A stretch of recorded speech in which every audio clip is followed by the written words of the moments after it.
Hello 10th class, welcome back on Saran classes. So 10th class, आज discuss करेंगे chapter number 2 का next topic कि acid और acid के फंक्शंस क्या होते हैं। अगर एसिड को अदर किसी भी सब्सटेंस के साथ, केमिकल के साथ रिएक्ट करवाते हैं तो उसका क्या रिजल्ट आता है। सो देखते हैं। Acid concentrated and dilute acid, कि एसिड कॉन्सेंट्रेट करेगा या डिल्यूट होगा। डिल्यूट का मतलब क्या होगा कि वो वाटर के साथ अगर उसको मिक्सअप हो जाएगा या नहीं होगा। ठीक है, देखते हैं। A concentrated acid is one contain the minimum amount of water in it, कि जो कंसंट्रेटेड होता है उसको पानी की कितनी नीड होती है, बहुत ही कम मात्रा में। बट जो डिल्यूट होता है उसको पानी के साथ ही कंसंट्रेट किया जाता है, मिक्सअप किया जाता है। A dilute acid is obtained by mixing the concentrated acid with water। किसको किसके साथ? डिल्यूट का मतलब क्या होता है, उसको वाटर की नीड ज़्यादा होती है, वाटर के साथ ही उसको कंसंट्रेट करवा के मिक्सअप किया जाता है। Addition of acid and basis to water, किस तरीके से देखेंगे कि अगर हम वाटर के साथ ज़्यादा एसिड डाल देते हैं या ज़्यादा बेस डाल देते तो उसका इफेक्ट क्या होता है। The process of dissolving an acid or a base in the water is highly exothermic one। अगर हम पानी के अंदर बहुत ज़्यादा मात्रा में एसिड डाल देंगे या बेस डाल देंगे तो उसका क्या रिएक्शन होगा। Generated lot of heat, care must be taken while mixing concentrated acid with water. अगर हम एक्सीड मात्रा में वाटर और बेस को डालते हैं तो वो बहुत ज़्यादा हीट प्रोड्यूस कर देता है, जनरेट कर देता है। इसीलिए हमें उस टाइम पे थोड़ा सा केयरफुल रहने की ज़रूरत होती है। Specially nitric acid and sulphuric acid with water, specially जब, क्योंकि ये क्या होते हैं, बहुत ज़्यादा स्ट्रॉन्ग एसिड होते हैं, स्ट्रॉन्ग एसिड होते हैं दोनों के दोनों। अगर इनको ज़्यादा मात्रा में हम वाटर के साथ डाल देंगे, मिक्सअप कर देंगे, डिजोल्व कर देंगे तो क्या करेंगे, ये हार्म भी कर सकते हैं हमें। सो ये थोड़ा सा केयरफुली ही किया जाता है। अब बात करते हैं, कुछ क्वेश्चंस होते हैं जो किसके रिगार्डिंग अराइज होते हैं, एसिड के साथ। देखो, always added acid to water and never the another way, कभी भी वाटर और एसिड के बिना एसिड को किसी अदर चीज के साथ मिक्सअप नहीं करना चाहिए। खाली किसके अंदर ही सोल्यूलेबल होता है, ये वाटर के साथ ही। The acid must be added slowly to the water with constant string, कि हमें पानी के अंदर एसिड को एकदम से नहीं धकेलना चाहिए, बल्कि क्या करना चाहिए, धीरे धीरे हमें उसके अंदर थोड़ी थोड़ी मात्रा में हमें एसिड डालना चाहिए, फिर उसको मिक्सअप करना चाहिए और धीरे धीरे करना चाहिए। If one mix up to the other way by adding water to the concentrated acid, अगर अलग तरीके से करते हैं, एकदम से ज़्यादा डाल देते तो क्या कर देगा, वो ज़्यादा हीट कर देगा, जनरेट कर देगा, और वो जो मिक्सचर क्या हो जाएगा, स्प्लेश आउट, फट जाएगा और जल भी सकता है उससे इंसान। सो ग्लास कंटेनर में be break due to the excessive local heated, जो ज़्यादा हीट होने के कारण जो ग्लास कंटेनर होता है वो भी फट जाएगा और डैमेज होने के भी चांसेस होंगे। So mixing and acid and base with water result in dilution. So हमें किस रिजल्ट के साथ, डिल्यूशन के साथ ही हमें, मतलब जितनी नीड होती है हमें धीरे धीरे और कम मात्रा में उसको यूज़ करना चाहिए। It decrease the concentration of icons, जिस तरीके से हम पानी के अंदर उसको ऐड करते जाते हैं तो क्या होता है, उसके अंदर आइकॉन्स की कंसंट्रेशन कम होती जाती है। Means H3O plus OH minus, तो पर unit of volume there by dissipating of heat effect easily. So इस तरीके से जो ज़्यादा हीट होती है उसको डिसिपेट किया जा सकता है, कम किया जा सकता है। ठीक है। What happened to an acid in water solution, क्या होगा जब हम किसका सॉल्यूशन तैयार करते हैं, वाटर और एसिड का। Acid, since all acid contain, acid के अंदर क्या होता है, हाइड्रोजन आयन्स होते हैं, and more hydrogen ion they contain, the stronger the acid are, जो स्ट्रोंगर एसिड होते हैं वो ज़्यादा मात्रा में हाइड्रोजन को कंटेन करके, आयन को कंटेन करके चलते हैं।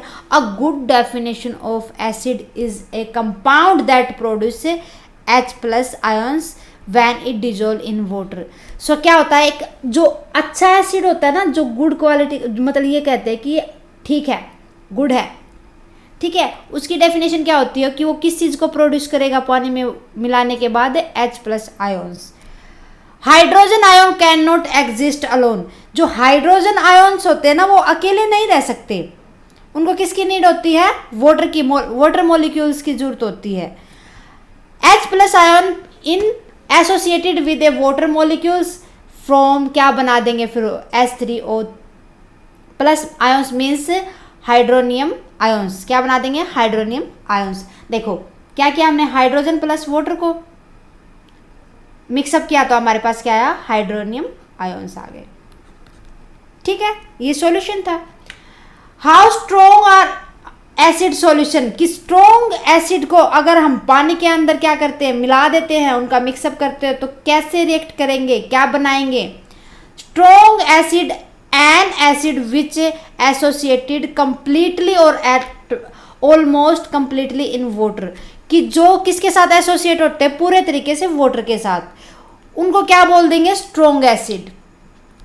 N aqueous solution of a strong acid contain only ions, किन चीज़ों को साथ, कौन से अगर उसको वाटर के साथ हम सॉल्यूशन तैयार करेंगे तभी वो अपने आयन्स को लेके चलेगा, अदरवाइज नहीं।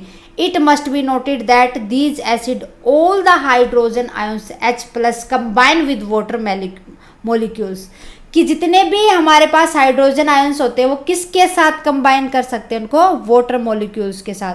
फिर वो क्या बना देंगे? वो भी किसके साथ एग्जिस्ट करेंगे? हाइड्रोनियम आयन्स के साथ, H3O+। एग्जाम्पल देखो, हाइड्रोक्लोरिक एसिड और नाइट्रिक एसिड, ये दोनों क्या थे? स्ट्रॉन्ग थे, और एक सल्फ्रिक भी था। तो इन दोनों का सॉल्यूशन करते हैं हम, तो क्या आ जाएगा हमारे पास? हाइड्रोक्लोरिक एसिड क्या होता है? उसके अंदर क्या मिक्सअप होता है? H+ hydrogen plus chloric. ठीक है, HNO3 नाइट्रिक एसिड मीन्स इसके अंदर भी क्या होता है? हाइड्रोजन प्लस में नाइट्रोजन। ठीक है, ये नाइट्रिक एसिड होते हैं। सो ये दोनों अलग अलग तरीके से परफॉर्म करेंगे। नेक्स्ट देखो, वीक एसिड कौन से होते हैं? जो डिजोल्व नहीं होते वाटर के साथ, जिनको हम इजीली उनके पार्टिकल्स को ही वाटर के साथ डिजोल्व कर सकते हैं। An acid that associated only partially हम उसको थोड़ा सा पार्ट ही पानी के अंदर डिजोल्व कर सकते हैं, is classified as weak acid. उनको क्या बोलते हैं? Weak acid. A aqueous solution of weak acid contain ion and molecules, किन चीज़ों को कंटेन करके चलता है वो? आयन्स और मोलिक्यूल्स को। कौन कौन से होते हैं ये एसिड्स जो वीक एसिड होते हैं? Acetic acid, formic acid and carbonic acid. देखो एसिटिक एसिड देखो, CH3COOH से क्या परफॉर्म होगा? ये हाइड्रोजन निकाल देंगे तो क्या रह जाएगा इनके अंदर? ओनली हाइड्रोजन को हमने इसके अंदर से निकाल दिया, CH3COO- के एक्वसियस आ जाएगा। फॉर्मिक एसिड HCOOH, अब इसके अंदर से निकाल दो हाइड्रोजन के मॉलिक्यूल्स, निकल जाए, पानी के वाटर के मॉलिक्यूल्स निकल जाएंगे तो क्या बच जाएगा? HCOO- का किसमें? एक्वसियस के अंदर। अब कार्बोनिक एसिड को लेंगे तो देखेंगे वो भी कैसे रिएक्ट करेगा उसके अंदर से। अगर हम वाटर के मॉलिक्यूल्स को अलग कर देंगे तो HCO3- में एक्वसियस हमारे पास सॉल्यूशन आ जाएगा। इसी तरीके से H2 कार्बोनिक एसिड को अगर दोनों के दोनों हाइड्रोजन और वाटर मॉलिक्यूल्स निकाल दे तो क्या छोड़ देगा? ये कार्बन डाइऑक्साइड को छोड़ देगा। ठीक है, ये थे हमारे वीक एसिड्स। उम्मीद है कि आपको समझ आया होगा। आज ही क्लास में बस इतना ही, मिलते हैं नेक्स्ट क्लास में नेक्स्ट आगे के टॉपिक्स के साथ। तो आप इनकी प्रैक्टिस करते रहो अच्छे से। सो 10th क्लास हमारी क्लासेज को देखने के लिए thank you very much. Please हमारी क्लासेज को ज़्यादा से ज़्यादा बच्चों के साथ शेयर करें। अगर आपने अभी तक हमारे चैनल को सब्सक्राइब नहीं किया तो प्लीज़ हमारे चैनल को सब्सक्राइब करें, और अगर आपकी कोई क्यूरी है प्लीज़ मेरे को कमेंट बॉक्स में लिख दें। जितना जल्दी पॉसिबल होगा मैं सॉल्यूशन आपको दे दूँगी। So thank you very much.